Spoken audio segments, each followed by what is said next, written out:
non mais là on entendait une voix, c'est quand même incroyable que Dylan, que cette voix résonne. Alors évidemment Mathieu Jaton, c'est le patron de ce Montreux Jazz Festival.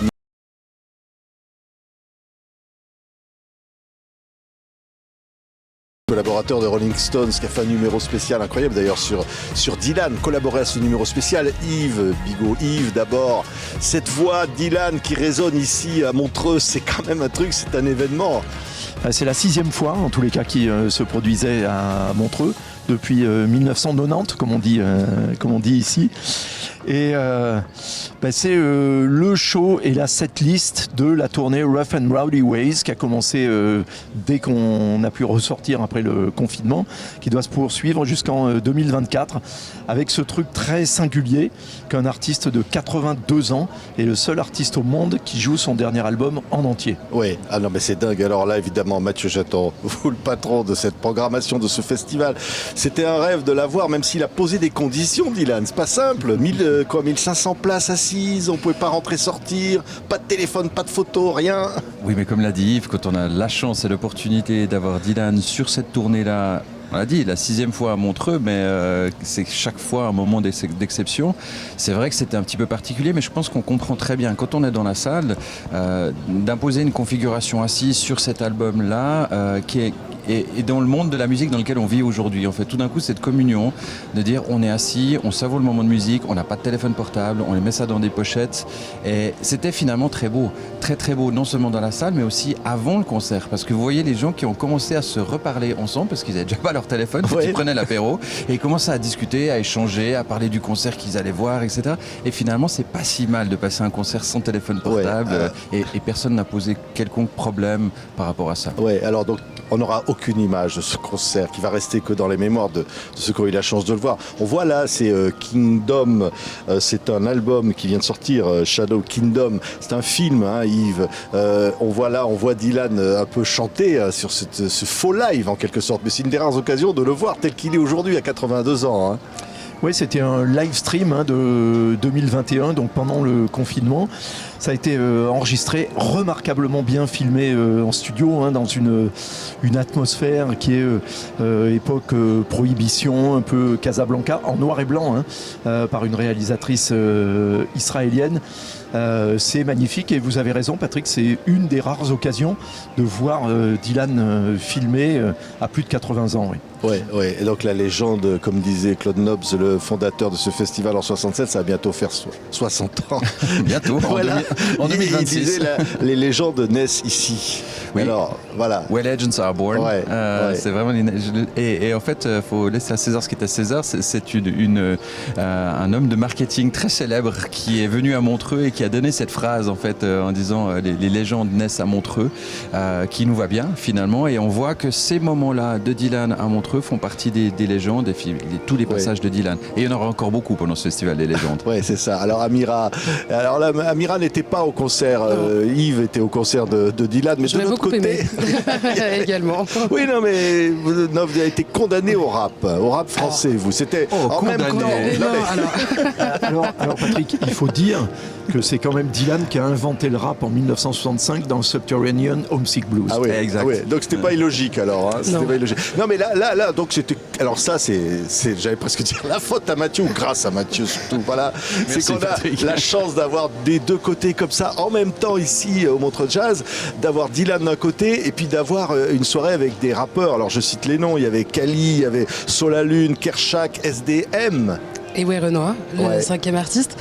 Vous parliez de téléphone sur Bob Dylan, d'absence de téléphone. Là, il y en avait beaucoup. Là, c'était le grand écart. Là, oui. Beaucoup de téléphones, beaucoup de vidéos, beaucoup de lumière, beaucoup d'ambiance.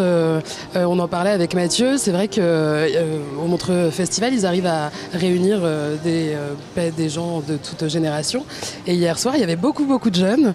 Il y avait même des enfants avec leur maman et beaucoup d'adolescents et une très belle ambiance qui allait crescendo avec des rappeurs. Ah ouais, incroyable. On va voir les images d'un des clips d'ailleurs d'un de ces rappeurs SDM. On va voir Bolide Allemand. Voilà les images. Ce sont des rappeurs qui ont un univers absolument comme presque cinématographique. Et alors là, Mathieu, pour le coup, on se dit là, on amène une expérience ici à Montreux de la musique de là tout de suite.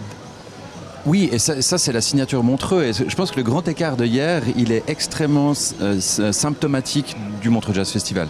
C'est-à-dire que d'un côté, vous avez un peu la cathédrale du Stravinsky, extrêmement douce, extrêmement calme, avec les notes feutrées de Bob Dylan, sans téléphone. Et vous arrivez au Lab, et là, alors c'est vraiment le monde moderne, c'est vraiment tout le monde avec son téléphone, tout le monde qui filme, tout le monde qui poste, et c'est l'actualité du moment.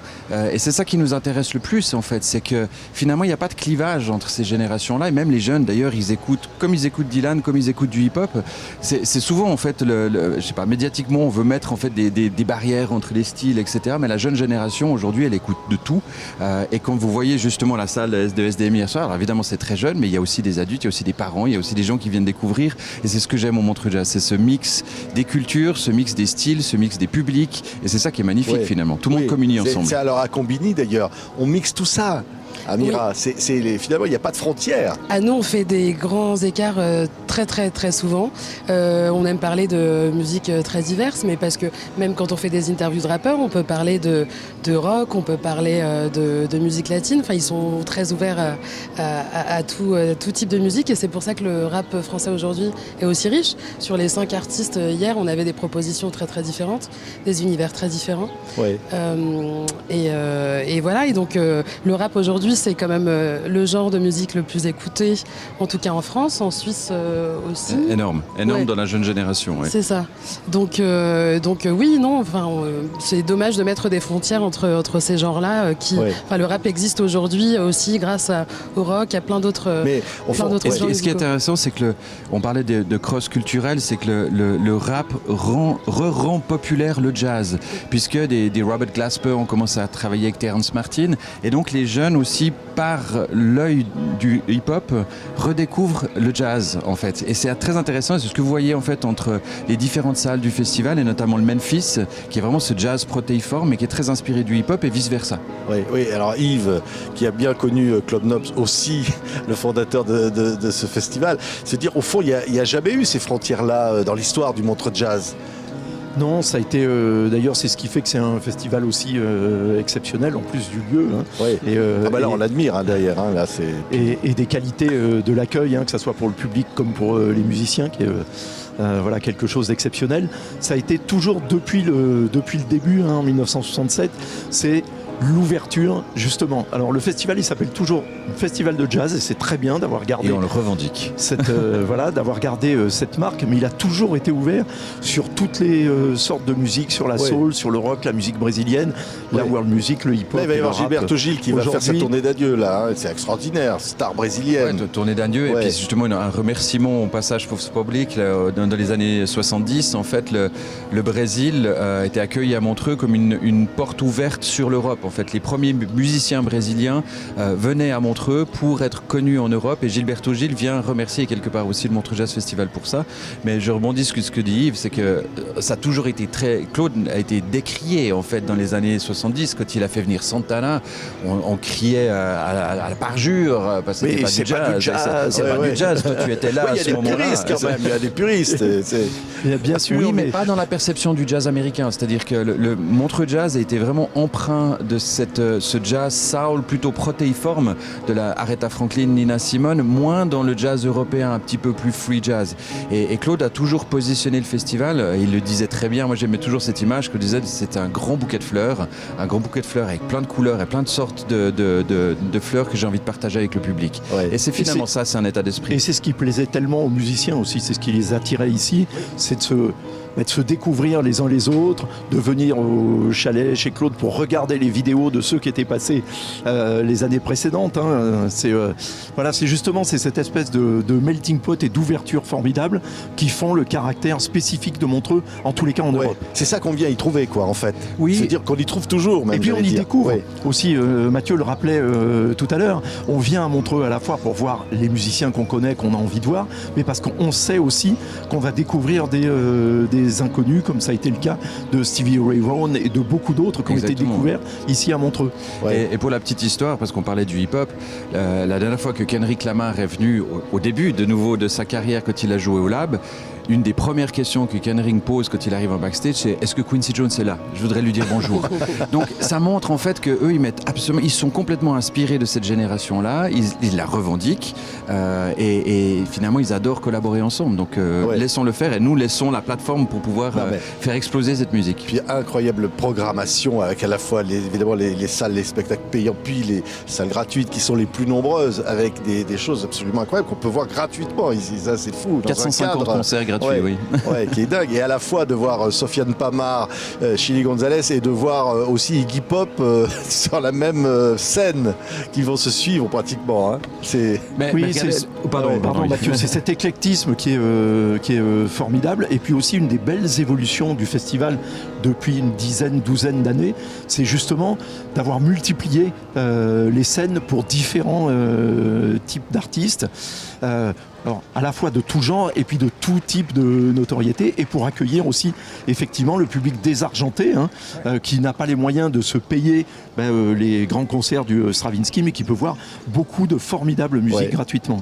Ouais, c'est vrai qu'on a ces 5 scènes émergentes. En total, on a 13 scènes sur le festival, dont 2 payantes uniquement. Mais le but, c'est vraiment en fait, il y a un but de curation. Curation pour les artistes, c'est-à-dire que des jeunes artistes qui vont jouer sur les scènes émergentes grâce à la médiatisation du festival vont acquérir une certaine notoriété. Et curation du public aussi, parce qu'en fait, justement, le public qui vient gratuitement, qui représente quand même les 2/3 du public du Montreux Jazz Festival, va s'habituer à un certain nombre d'artistes, vont les découvrir. Il y a beaucoup qui ont joué au Listomania, notamment dans le hip-hop français. Tu parlais de Sofiane Pamart.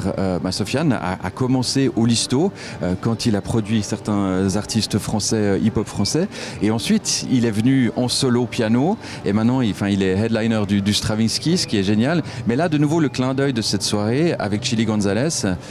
Quand tu prends historiquement ces 2 messieurs, 2 générations différentes, mais ces 2 mecs ont complètement transformé, révolutionné la notion du piano solo jazz. D'ailleurs, les puristes du jazz disent c'est pas du jazz. Oui, pour moi complètement, parce qu'on est dans l'improvisation, on est dans le show, dans la liberté musicale. Et c'était très étonnant quand je les ai appelés les 2 sur ce plateau, parce qu'en fait, ils ont jamais joué ensemble sur le même plateau. Ils se sont rencontrés une fois. Alors là, j'espère que la magie de Montreux va jouer un rôle et qu'on peut imaginer un moment à 4 mains entre les 2, ce serait magnifique. Amira, la magie de Montreux, c'est le mot ça? Il y a vraiment quelque chose de magique ici. Oui, moi c'est ma première fois au Festival de Montreux. Ça faisait longtemps que j'en entendais parler. Musicalement, c'est vrai que vous avez quand même une histoire assez riche. Et c'est magique, surtout sur le fait qu'ils ont cette capacité à amener les stars de demain. Mais vraiment de demain, dans 24 heures. Ouais. On en parlait, Rema par exemple, qui est un artiste nigérian, star de l'afrobeat. Vous l'aviez booké il y a quelques mois, j'imagine. Exactement, il était encore connu d'une communauté de fans de l'afrobeat. Là, c'est devenu une star internationale. Selena Gomez l'adoube. Et il est là, demain ou après-demain. Après-demain, exactement. Ouais. Donc voilà, donc c'est ça la magie de Montreux. C'est pouvoir voir les stars de demain ou les stars d'aujourd'hui qui n'en étaient pas encore hier. J'ai la petite anecdote à ce sujet-là, si vous me permettez, parce qu'elle est jolie. En octobre dernier, Ed Sheeran fait sa grande tournée, il passe à Zurich, je vais le voir et on passe un petit moment ensemble. Et j'arrive en backstage, la première chose qu'il me dit Montreux 2012, j'ouvrais pour Chris Cornell. Donc à ce moment-là, il n'était pas du tout une grande star et il ouvrait pour Chris Cornell. Et en fait, son plus grand souvenir, c'était ça. Parce que Chris Cornell était pour lui un mentor. Et ça, on revient sur ce transgénérationnel. Et aujourd'hui, on a gardé un contact, il a gardé une estime pour le Montreux Jazz Festival parce qu'il était booké en fait avec son mentor. Et c'est des jolies histoires. Merci. Merci à tous les 3. Yves, une dernière phrase de Dylan ou quelque chose, une belle phrase ou je sais pas, quelque chose pour écouter encore Dylan ici devant ce décor magnifique. You can be the devil, you can be the Lord, but you gotta have to serve somebody. Patrick. Il l'a joué celle-là, il l'a joué. Le seul demi-tube qu'il a joué hier soir et qui joue dans cette tournée. Ouais. On doit servir quelqu'un, servir le festival de jazz ici à Montreux. J'aime bien cette phrase, elle est cool. On se quitte avec ça, c'est merveilleux, puis c'est puissant. Ouais. C'est puissant comme tout ce qui se passe autour de nous ici. Merci à tous les trois. Merci à vous. Merci à vous.